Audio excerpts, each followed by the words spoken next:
vous allez bien, je vous retrouve pour une nouvelle vidéo. Je vais vous faire mon petit bilan du mois de septembre au niveau de mes lectures, de mes achats, où en est ma pile à lire. Si jamais vous regardez pas les vlogs, comme ça vous pouvez avoir un petit update des lectures que j'ai eues en septembre du coup. Bon, on est mi-octobre mais bon, mieux vaut tard que jamais. Donc, on va commencer tout de suite. En septembre, j'ai relu The Poppy War de R.F. Kuang. J'ai beaucoup aimé cette relecture. Je pense que je l'ai encore plus apprécié que la première fois que je l'ai lu. Je l'ai aussi écouté sur Scribd et j'adore la narration du livre audio, donc je vous le conseille si jamais vous avez envie de vous lancer. Dans ce roman, on fait la connaissance du personnage de Rin, qui est une orpheline qui a grandi dans la pauvreté et sa seule sortie de secours en fait, ce serait d'intégrer l'académie de Cinégarde dans la capitale de l'empire où elle habite, donc c'est à Nicara. Cette académie, c'est la meilleure école de tout le pays et elle forme des jeunes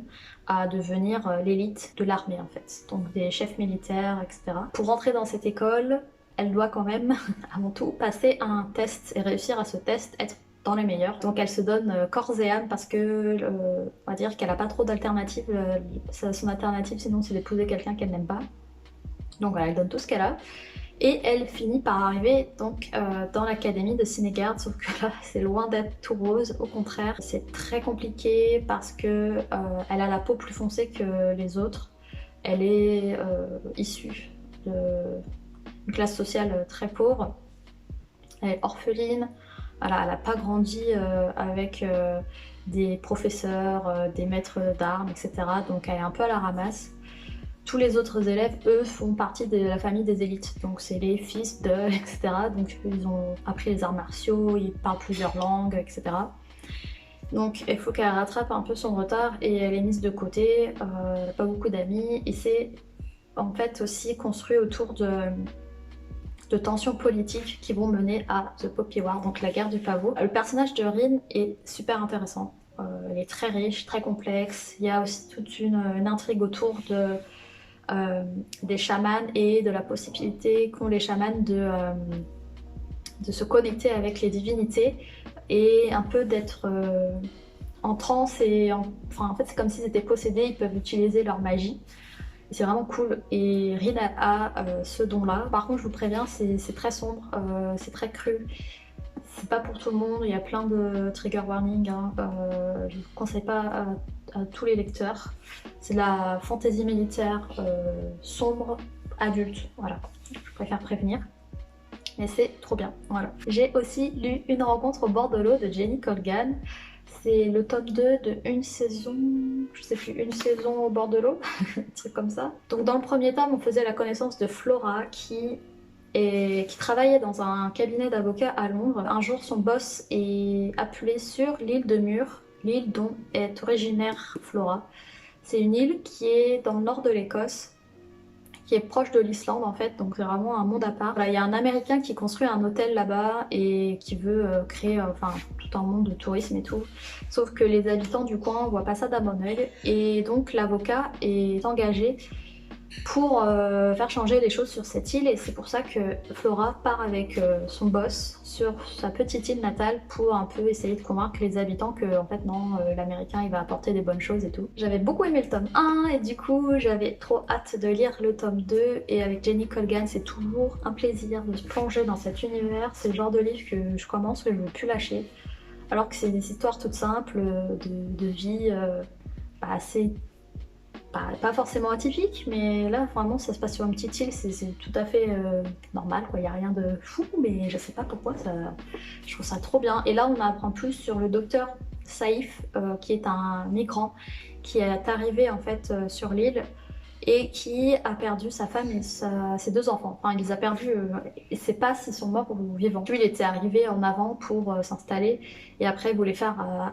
rapatrier sa famille, sauf qu'il n'a pas du tout de nouvelles d'eux. Il est aidé par les services sociaux pour essayer de retrouver sa famille, mais c'est très compliqué. J'ai beaucoup aimé l'histoire autour du personnage du docteur. Je vous conseille 1000 fois les Jenny Colgan, et si vous aimez l'Écosse, les grands espaces, ouais, les petites îles et tout, enfin, franchement, je vous conseille cette saga-là, elle est vraiment vraiment chouette. Je fais une relecture de Heir of Fire de Sarah J. Maas, donc le tome 3 de la saga Throne of Glass, parce que me souvenais pas de grand chose. Enfin, c'est pas que je me souvenais pas de grand chose, parce que quand j'ai relu, je me suis dit ah oui, ça je m'en souviens. Mais il y avait plein de trucs que j'avais un peu oubliés quoi. Donc comme ça je suis prête pour lire la suite et je pense lire la suite avant la fin de l'année. Pour ceux qui ne connaissent pas la saga Throne of Glass, on suit le personnage de Celaena qui est emprisonnée dans une espèce de galère où en fait elle travaille, c'est une prison où elle travaille avec des esclaves et tout. Et enfin jusqu'au jour où elle est sortie de là parce que le roi veut un nouvel assassin. Et elle est sélectionnée pour faire partie en fait d'un challenge où en gros plusieurs personnes, enfin ils vont s'affronter jusqu'à ce qu'il en reste plus qu'un qui sera l'assassin du roi.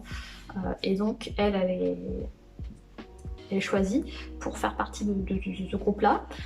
Sauf qu'il se passe plein de trucs louches dans le château, des trucs un peu magiques et tout, alors que la magie n'existe plus depuis plusieurs années, genre une décennie je crois.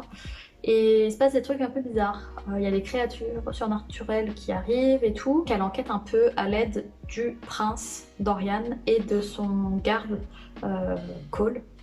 Kaol, je crois que c'est Kaol qu'on dit. J'aime beaucoup cette saga, ce tome 3 là il est très différent du tome 1 donc ça n'a rien à voir avec ce que je viens de vous raconter. Ça part dans un truc, mais c'était plutôt cool et je suis contente d'avoir fait cette relecture parce qu'il y a plein de trucs que j'avais du mal à comprendre et là je pense que c'est mieux déjà. J'arrive à peu près à dire qui est où, etc. Et tout ce qui est les intrigues politiques en fait, parce qu'il y a beaucoup d'intrigues politiques.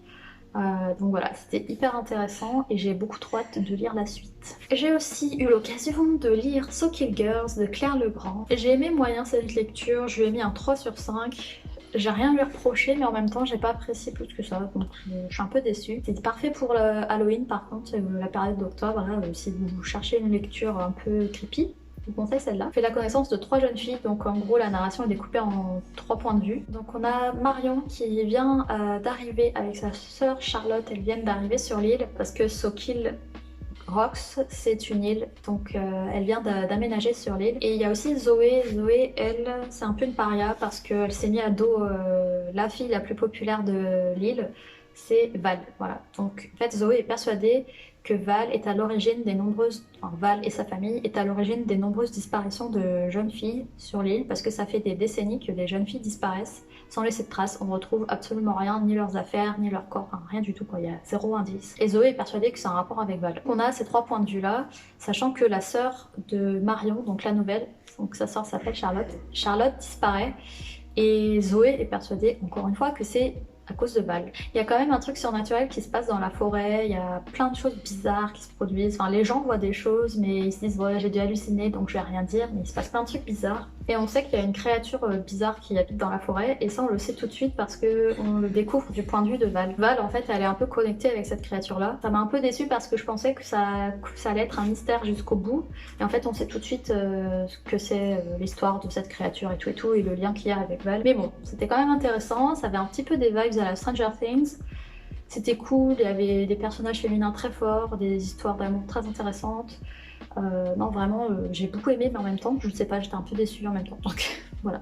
J'ai lu If We Were Villains de ML Rio et ce livre c'est un gros coup de cœur, j'ai adoré. C'est parfait aussi pour la saison d'octobre, les journées pluvieuses. Dans celui-ci on fait la connaissance de Oliver Marks qui sort de prison après 10 ans d'enfermement pour meurtre parce qu'il y a un de ses camarades de classe qui est mort et c'est lui qui a été inculpé. À sa sortie de prison, il retrouve l'inspecteur qui avait enquêté sur cette affaire-là, qui veut des explications parce qu'après 10 ans, il est sûr qu'il n'a pas eu la vérité et il sait qu'il y a eu des secrets qui n'ont jamais été révélés. Et voilà, donc il discute avec Oliver de ce qui s'est réellement passé. Donc on a des flashbacks sur l'histoire d'Oliver en dernière année dans une université qui est spécialisé dans les arts et lui plus particulièrement il suivait un cursus sur le théâtre de Shakespeare. L'histoire est découpée en 5 actes et il y a 12 scènes à chaque acte et donc c'est très c'est comme si c'était une pièce dans une pièce parce que ils sont aussi comédiens, acteurs de pièces de Shakespeare dans l'histoire et c'était hyper intéressant de voir les personnages de l'histoire interpréter des personnages des pièces de Shakespeare en fait. C'est un peu mais c'est vraiment cool et puis il y a toute une atmosphère pesante un peu parce que forcément il y a des tensions au sein du petit groupe parce qu'ils sont 7 élèves et il y a des tensions entre eux parce que forcément ils sont pas forcément choisis pour le rôle qu'ils voulaient, etc. Donc il y a des petites tensions. J'ai vraiment beaucoup aimé que ce soit l'atmosphère, l'intrigue, les personnages, le personnage d'Oliver, très intéressant. Et jusqu'au bout, on a envie de savoir ce qui s'est réellement passé la nuit du meurtre en fait. Je vous conseille à 1000%, c'est parfait pour la saison, là pour octobre, novembre, même jusqu'à décembre, janvier, parce que la plupart de l'histoire se passe en fin d'année et début d'année quoi. Donc ouais, c'est parfait, il y a plein de scènes qui se passent dans la bibliothèque avec le fauteuil en cuir, la tasse de thé, le feu de cheminée, et puis il y a plein de citations de Shakespeare. Cette année, ils sont donc en 4e année, ils étudient les tragédies de Shakespeare. Ils parlent en utilisant des citations de Shakespeare. Donc au lieu de dire, enfin si quelqu'un dit bonjour, comment allez-vous, bah, ils vont répondre par une citation de Shakespeare. Et ils vont avoir une conversation en citation de Shakespeare. Voilà, donc pour les fans de théâtre et citations et de Shakespeare et tout, bah franchement ce livre c'est parfait. En septembre, j'ai aussi terminé The Red Scrolls of Magic de Cassandra Clare et Wesley Chu. Donc c'est le premier tome de The Eldest Curses, la nouvelle saga de Cassandra Clare qui revient plus précisément sur les aventures d'Alec et de Magnus. Donc celui-ci se passe entre le tome 3 et le tome 4 de The Mortal Instrument. Et je vous conseille de le lire à ce moment-là puisque finalement je me suis un peu ennuyée. On est au tout début de la relation Alec-Magnus et du coup voilà, ça sentait le passé quoi, j'ai eu du mal. Et puis il y a certaines révélations, bah en fait on le savait déjà, donc voilà, j'étais un peu déçue parce qu'à la fin il y a une révélation de ouf, mais en fait si on a déjà lu tous les autres livres, bah ça on le savait déjà, donc ça tombe un peu à plat. J'ai hâte de lire le tome 2 par contre parce qu'il se passe entre Tales from the Shadowhunter Academy et juste avant Lady Midnight, donc la saga Renaissance en français, et en anglais c'est Dark Artifices. Et ouais, du coup, c'est une nouvelle étape dans la vie de Alec et Magnus à ce moment-là, et j'ai beaucoup trop hâte de lire la suite. Là, par contre, ils étaient en vacances en amoureux en Europe, sauf que, pas de chance, ils découvrent que Magnus est en fait à la tête d'un culte qui réveille les démons pour attaquer les créatures, les loups-garous, les fées, etc. Sauf que lui, il a aucun souvenir d'avoir créé un culte. Pourtant, il y a une photo de lui sur un trône et tout avec des partisans, et il se dit, bah non, je m'en souviens pas. Ils vont passer leurs vacances à essayer de résoudre un peu cette énigme et à faire en sorte que le culte soit arrêté. C'était plutôt intéressant, mais bon, c'était un 3 aussi, j'ai mis 3 parce que c'était moyen, voilà. En septembre, j'ai terminé Seasons of the Storm de L.A. Cosimano et j'ai adoré ce livre. Vraiment, c'est trop bien, c'est magnifique. C'était vraiment génial dans ce monde-là qui ressemble tout à fait au nôtre. En fait, les saisons sont des personnes. Donc Jack, c'est l'hiver et Fleur est le printemps. Et ils sont en charge de la même région, donc c'est l'Amérique du Nord. Mais il y a d'autres hivers, il y a d'autres printemps, il y a d'autres saisons en fait qui sont dans différentes parties du monde. Pour passer d'une saison à l'autre, eh bien, Fleur par exemple doit tuer Jack qui est l'hiver. Tous les ans, il y a une espèce de course-poursuite où en fait Fleur doit retrouver la trace de Jack, le tuer pour que ce soit le printemps. Et à chaque fois, ils sont aidés en fait par ils sont un binôme, donc ils ont des écouteurs et tout.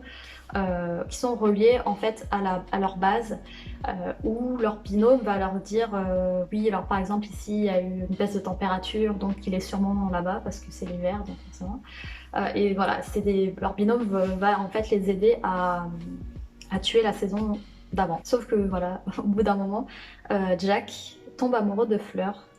Fleur, elle a un petit peu quelque chose pour l'été. Le personnage de l'été c'est Rolio. Et Rolio, lui, il aime un petit peu la personne qui est l'automne. Oui, c'est Amber. Donc, en fait, ils sont tous les 4 un petit peu liés comme ça, sachant que Amber doit tuer Rolio, Rolio doit tuer Fleur, Fleur doit tuer Jack, Jack doit tuer Amber. Enfin, vous voyez la connexion. Puis, il y a toute une histoire de mythologie, puisque le monde est dirigé par Chronos, qui est aussi Chronos et Gaïa qui en fait sont les deux divinités qui s'occupent de la base là où sont les binômes et les saisons. Jack commence à avoir un peu des... En fait, il se remet en question lui et toute l'histoire autour des saisons et il trouve ça un peu bizarre et il y a des choses qui matchent pas et il se demande est-ce que vraiment on est obligé de s'entretuer, il commence à en avoir marre parce que si on tue pas la saison d'avant le plus tôt possible, eh bien on descend dans les scores, quoi. Et quand on est trop bas, quand on est nul, ouais, eh bien on est éliminé. La saison et son binôme sont éliminés de la surface de la Terre. Et Fleur, elle est tout en bas du classement, donc c'est sa dernière saison. Si elle réussit pas à tuer Jack le plus tôt possible, eh bien elle va mourir. Sauf que Jack est amoureux de Fleur, donc il veut pas la laisser mourir. Et il décide un peu de se rebeller contre ce système là qu'il trouve étrange, de plus en plus bizarre. Et il va essayer de convaincre les 4 autres saisons qu'ils peuvent s'enfuir. Vraiment, coup de cœur pour cette histoire, c'était vraiment trop bien. Ah, j'ai adoré, c'était trop cool. La fin est bien, moi, je sais pas s'il y a une suite parce que je pense que la fin se suffit à elle-même. Mais ouais, c'était trop cool. Franchement, j'ai adoré. J'ai vraiment adoré toute l'histoire autour de la mythologie et tout. Puis le pouvoir qu'ont les saisons, parce que forcément, ils ont un pouvoir en rapport avec leur saison. C'était trop génial et franchement il y a plein de petits secrets qu'on découvre au fur et à mesure et tout, enfin c'était trop intéressant. Bref, j'ai donc lu 8 livres, 8 livres au mois de septembre, donc je suis contente. Enfin il y en a 2 que j'ai terminé, que j'avais commencé au mois d'août, que j'ai terminé au mois de septembre. J'en ai aussi acheté 6, donc j'ai acheté Loveless, j'ai reçu l'année de grâce, j'ai acheté le tome 2 de The Dragon Republic, j'ai aussi acheté Bonecryer's Moon. Il y avait aussi dans l'autre pile Red Scrolls of Magic et If We Were Villains. Je vous mets ici, non c'est là, non je sais plus, là, dans le i, le book haul du mois, comme ça je vous les présente un peu mieux. Donc j'en ai acheté 6, ce qui fait que j'en ai lu 8, j'en ai reçu 6, donc ça fait moins de 2 livres dans ma pile à lire. Donc... Super! J'ai compté et j'ai 81 livres dans ma pile à lire au final. Mais bon, on fera mieux le mois prochain, hein, n'est-ce pas? Non, on est mi-octobre et je sais déjà que ça va pas du tout. N'hésitez pas à liker la vidéo et à laisser un petit commentaire si jamais vous en avez lu certains ou qu'il y en a quelques-uns qui vous plaisent. Dites-moi combien vous avez de livres dans votre pile à lire, parce que là, moi, je suis à 81. Est-ce qu'un jour j'arriverai à 0? Probablement pas. N'hésitez pas à vous abonner, comme ça vous ne ratez pas les prochaines vidéos. On se retrouve très vite pour une nouvelle vidéo. Donc dimanche prochain pour un vlog et mercredi prochain pour je ne sais pas quoi, on verra. Bye!